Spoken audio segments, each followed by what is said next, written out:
여러분 안녕하세요. 만나서 반갑습니다. 한국사 강사 성하연입니다. 자, 우리 이번 시간에는요. 바로 갑오 을미개혁에 대해서 좀 살펴보도록 할 건데요. 자, 조선 때에 어떠한 개혁들이 있었을까 잘 기억해 두셔야 됩니다. 근데 사실 이 개혁의 내용을 구분하는 것도 정말 중요한데요. 전반적인 전체적인 흐름을 좀 파악해 두시는 것도 좋습니다. 우선은 이 갑오 개혁이 언제인지 제가 막 연도 외우는 거 사실 그렇게 안 좋아하는데 이 부분은 연도까지 외우면은 훨씬 더 문제 풀기가 되게 수월해집니다. 왜냐면 많은 사건들이 있기 때문인데요. 바로 1894년부터 1897년도 정도까지는 연도를 좀 많이 외워주시는 게 좋아요, 사건들. 그럼 어떤 사건이 있는가? 1894년에 동학농민운동이 일어나게 됩니다.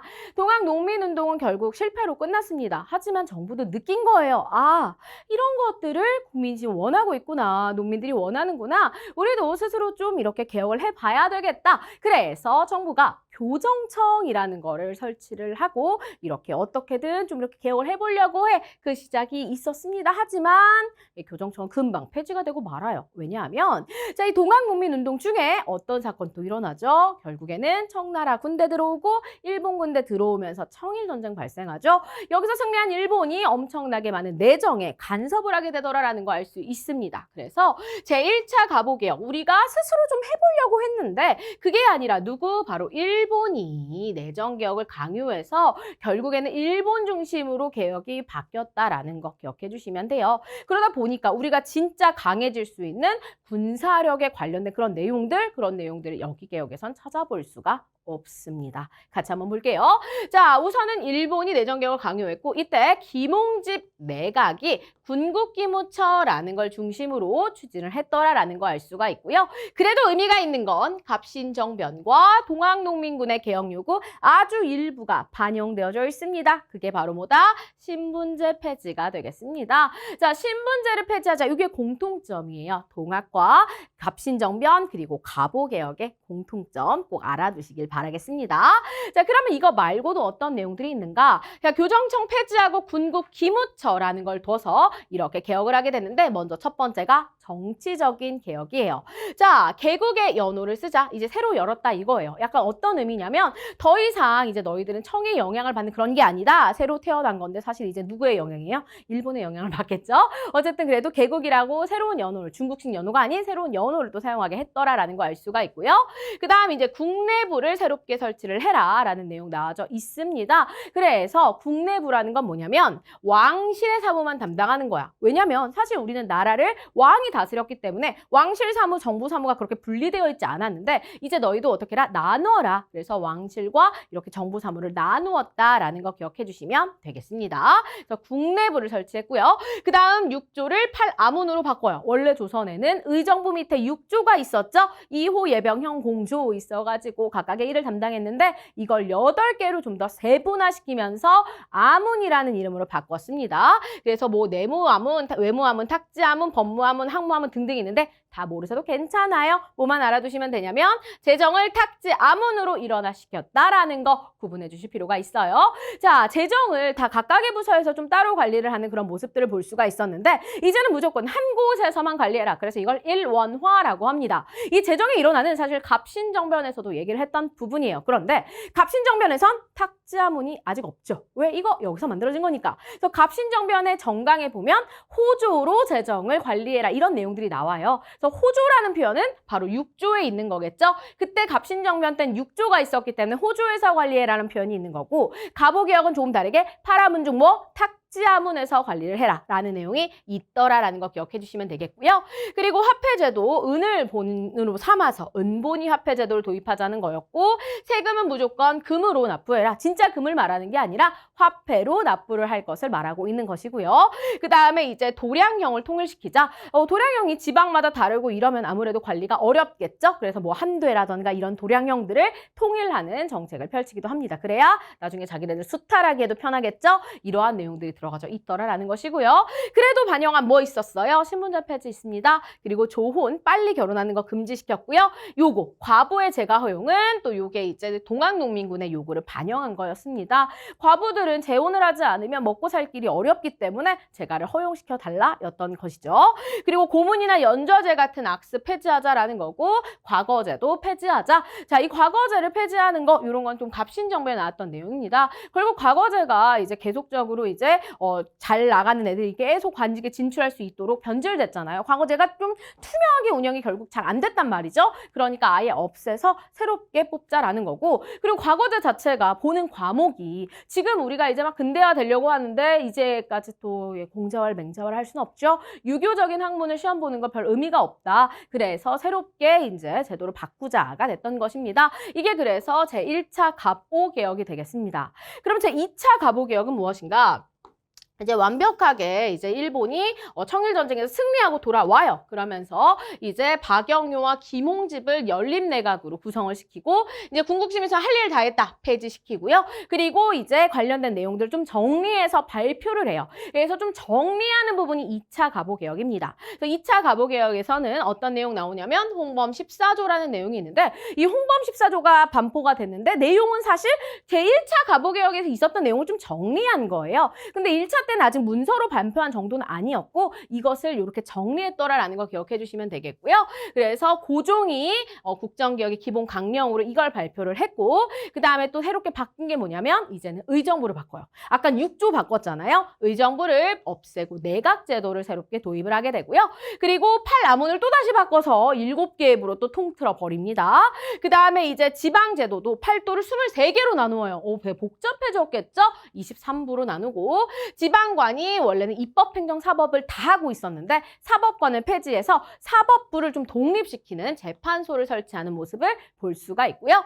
그 다음에 교육입국조서, 요게 좀 시험에 잘 나옵니다. 교육입국조서라고 해서 어떻게 앞으로 교육을 할 것이냐. 이제는 우리가 유학교육할 거 아니잖아요. 그러니까 어떤 식으로 하자. 그래서 소학교 만들고 그럼 학교를 만들면 선생도 필요하겠죠. 한성사범학교가 마련이 되더라라는 거 알 수 있겠습니다. 그래서 근대식 교육 제도들이 결국에는 만들어지게 된다. 한성사범학교, 소학교, 외국어학교 등등이 이때 마련이 됐던 것입니다. 필요한 것들이 있겠죠.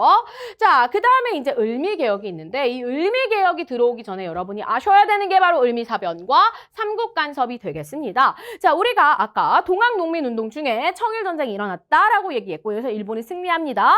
그리고 동학농민운동 중부터 이제 갑오개혁 실시가 되면서 1, 2차 갑오개혁이 있다가 그런 다음에 1895년에 어떤 일이 있는가? 이 1894년 청일전쟁 때 일본이 청으로부터 영토를 얻습니다. 어떤 영토? 바로 랴오둥 반도와 바로 타이완을 할양받게 되죠. 일본으로서는 대륙으로 진출할 수 있는 그런 기지들을 마련하게 된 겁니다. 그런데 그것을 싫어했던 나라가 있으니 그게 바로 이제 남은 러시아입니다. 자, 일본은 이제 청나라를 이제 이렇게 이겼고 청나라 이제 배제가 됐고 남은 거 이제 러시아죠. 러시아가 일본이 자꾸 조선에서 커지니까 세력이 커지니까 이걸 견제하고 싶었던 겁니다. 그래서 랴오둥 반도를 청나라한테 돌려줘라 삼국 간섭을 일으키게 됐죠. 혼자겐 좀 그러니까 친구 둘을 데리고 와요. 러시아가 프랑스와 독일을 개입시켜서 삼국 간섭을 해서 일본의 세력이 약화되기 시작합니다. 이걸 보고 이제 조선은 느낀 거죠. 아, 이렇게 청나라가 가고 일본이 와서 우리를 자주지했는데 어머! 러시아가 이걸 또 정리해주네? 이젠 러시아다. 칠러 내각이 수립이 되는 거죠. 특히 명성황후 이 사람들이 칠러 내각을 만들게 됩니다. 그래서 결국 미국이나 러시아 같은 사람들이 이용해서 일본을 좀 배제하려고 했는데 이거 누구 때문이야? 명성황후 이렇게 칠러해서 그렇구나 라고 하면서 명성황후를 제거하게 이르르죠. 그게 바로 뭐다? 을미사변이 되겠습니다. 자, 그러면서 좀 더 강력하게 자신들의 위주로 나라를 바꾸기 위해 했던 개혁이 바로 을미개혁이에요. 을미사변 이후에 좀 더 친일적 성격이 강화된 김홍집 내각이 이것을 추진하게 되는데 아쉽게도 바로 다음에 아관파천이 일어나게 되면서 우리 고종이 어디로? 러시아 공사관으로 이제 피신을 하게 되죠. 그러면서 이렇게 아쉽게도 중단은 됐지만 어쨌든 을미개혁의 내용 잘 알아두셔야 됩니다. 우선 첫 번째, 연호를 다시 건양으로 바꿔요. 아까 개국으로 했었잖아요. 왜 건양이나 왜 이 양은 바로 이제 태양력을 썼다라는 의미를 가지고 있습니다. 그래서 건양에서부터 바로 태양력 연결하시고요. 그리고 뭐 학교 설치하고 그다음에 우편 사무를 새롭게 다시 실시해요. 왜? 갑신정변 때 우정총국 만들었는데 사실 그게 이제 그 변란으로 인해서 없어졌잖아요. 이게 다시 시작됐던 게 을미개혁이고, 그 다음에 종두법, 그 다음에 단발령 가장 중요하죠. 이 단발령은 왜 한 거냐면 우리는 유교 국가였기 때문에 신체의 모든 것은 다 부모로부터 받았죠. 신체 발부 수치 부모라 하여 머리를 함부로 잘 자르지 않았습니다. 그죠?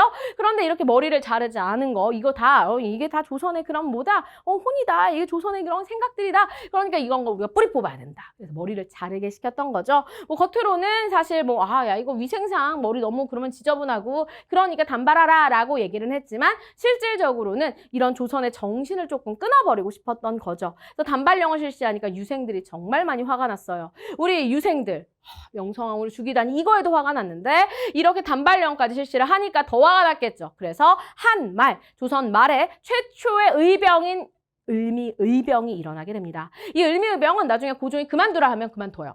좀 착해요. 왕말을 잘 들어요. 왜? 유생들을 중심으로 하고 있기 때문에 그렇더라라는 거 알 수 있습니다.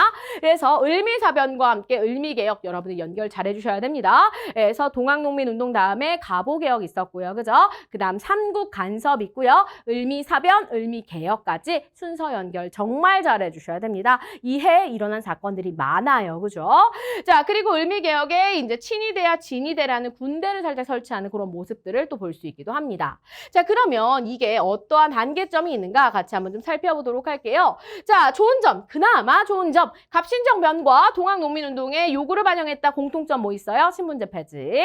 자, 봉건적 통치체제와 신분제를 그래서 개혁해서 평등사회의 기반을 마련했다. 하지만 문제는 누구의 강요? 일본이요. 일본의 조선 침략에 용이한 점들이 많이 생겼고 거기에다가 토지제도의 개혁, 국방력 강화나 상공업 진흥 이런 부분 정말 실질적으로 필요한 부분들은 많이 제외되어져 있었다. 반쪽짜리 개혁이다 라는 거 알 수가 있겠습니다. 그래서 1차, 2차 그리고 을미개혁까지. 그래서 을미개혁은 사실 3차 개혁이라 불러주기도 합니다. 이 가보 을미개혁 여러분들이 의의와 한계까지도 잘 파악해 두실 필요가 있겠고요. 그리고 나서 나중에 광무개혁이 있는데요. 이렇게 해서 크게 보자면 가보개혁과 을미개혁과 그 다음에 광무개혁의 각각의 개혁의 내용 구분하시는 게 매우 중요합니다. 실제 사실 한국사 시험에서는 진짜 좀 더 그래 쉽게 구할 수 있도록 이 개혁의 내용들을 잘 섞지는 않아요. 아마 내신 공부하실 때는 되게 이 부분은 어렵게 느끼셨을 것 같습니다. 하지만 실제 한국사 시험에 그 정도는 아니지만 그래도 혹시나 나올 수 있으니까요. 잘 각자 구분할 수 있도록 공부를 해두셔야 되겠습니다. 자, 그렇다면 우리 관련된 자료 한번 읽어볼까요? 자, 여기 보면 고종의 독립서고문과 홍범 14조 나옵니다. 그래서 이렇게 어떤 내용 나와져 있냐면 자주 독립을 하기 위해서 뭐 이렇게 개혁을 했다. 근데 사실상 일본에 간섭이 있었다. 기억하시고요. 자, 내용에 보면 어떤 내용이 있어요? 청나라에 의존하는 생각을 끊어라. 네, 그러니까 청나라 이제 더 이상 우리한테 좌지우지할 수 없다라는 내용 나와져 있고 왕실 사무와 국정 사무를 분리해서 국내부를 새롭게 신설했다라는 거 기억해 주시고요. 자, 의정부와 아문의 직무와 권한을 명백히 제정한다 나와져 있고 그 다음에 세금도 함부로 걷지 말자. 그리고 이런 제출은 다 어디? 탁지아문 다릅니다. 전에 그 갑신정변의 14개조 정강에는 호조에서 관할하는 걸로 되어 있는데 여기는 탁지아문이다라는 거 알 수가 있겠고요. 그 다음에 지방에 뭐 관제를 서둘러 개정하자 뭐 이런 내용들도 나와져 있고요. 그리고 여기 보면 사람을 등용함에 있어 문벌에 구애되지 말고 선비를 구함에 있어서 어쩌고저쩌고 두루 걸쳐라 인재 등용의 길을 넓히자 뭐 이런 내용들도 나와져 있는 것을 볼 수가 있습니다. 그래서 여기에서 탁지아문 잘 찾으셔서 탁지아문 관련된 내용이 있으면 이거 제2차 가부개혁이구나 라는 거 정도로만 구분해 주시면 되겠습니다. 자, 그다음에 을미개혁에서 중요한 건 역시나 단발령이라 할 수 있겠는데요. 자, 을미개혁에서 요 모습을 보여주면서 이 전후 물어봐서 뭐 을미사변을 물어본다던가 아관파천을 물어본다던가 이런 문제들로 잘 출제가 됩니다. 자, 주상이 먼저 머리를 잘랐어. 단발한 후에 내외 신문들에게 명을 내어 모두 단발하도록 하였다. 라는 내용 나와져 있죠. 와, 이거 정말 잘못됐다. 네가 내 머리를 깎으라 하라고 함으로 정병환은 가위를 들고 주상의 머리를 깎고 육일준이 태자의 머리를 깎았대. 이게 내려지자 통곡하는 소리가 하늘을 진동했대요. 이거 진짜 내가 머리를 자를지언정 진짜 머리를 자르죠. 머리카락은 자를 수 없다 얘기했던 거죠. 그죠? 그래서 이렇게 단발령과 관련된 내용 기억해 두시길 바라겠습니다. 나중에 결국 단발령은 철회가 되고요. 그래서 을미의병이 결국에는 마무리가 되었던 것이죠. 자, 그렇다면 우리 개념 확인하기 같이 한번 볼게요. 제1차 가보개혁에서는 왕실과 정부 사무를 분리하기 위해 왕실만 관리하는 궁궐을 관리하는 내부를 관리하는 국내부를 신설했더라라는 거 알 수 있겠고요. 두 번째, 제1차 가보개혁에서는 금본위 화폐제도 no, 금 아니죠. 은본위 화폐제도를 도입해서 조세를 이렇게 금으로 납부한다. 요거는 뭘 말하는 거예요? 화폐로 납부한다. 이렇게 생각해 주시면 되겠습니다. 진짜 금으로 납부하라는 소리가 아닙니다. 따라서 우선 X 앞에가 틀렸죠? 자, 제2차 가보개혁에서는 국정개혁의 기본 강령 뭐예요? 홍범 14조 되겠더라라는 거 기억해 주시면 되겠습니다. 요거 고종이 반포했어요. 자, 제2차 가보개혁에서는 지방제도를 23부로 개편했죠. 그죠? 이젠 전국팔도 아니에요. 23부가 나옵니다. 자, 을미개혁 때 이것이 시행돼서 유생들이 싫어했어. 이걸 자르라고 미쳤다라는 거죠. 머리를 자르라고 했던 단발령 되겠고요. 결국 을미사변과 단발령으로 을미의병이 일어납니다. 자, 을미사변으로 신변의 위험을 느낀 고종 어디로 가요? 러시아 공사관으로 갑니다. 당시 러시아를 아라사라고 불렀기 때문에 우리가 이걸 아관파천이라고 부르더라라는 거. 그래서 결국에는 이 아관파천으로 인해서 러시아의 세력이 점점점 강해지겠구나라는 거 우리가 알 수가 있겠고요. 러시아가 혼자만 들어오지 않겠죠. 자기 친구들한테 여러 이권들을 막 나눠주고 난리가 납니다. 그래서 결국 이제 고종아 돌아와 이런 모습들을 또 볼 수가 있기도 하죠. 그래서 여기가요 전반적으로 너무 중요한 해입니다. 1894년부터 1896년 그리고 7년까지 여기에서는 사건들은 정말 순서뿐만 아니라 내용들을 잘 알아두셔야 되겠습니다. 그래서 이렇게 우리가 오늘 내용 마무리해 보도록 하겠습니다. 수고 많으셨습니다.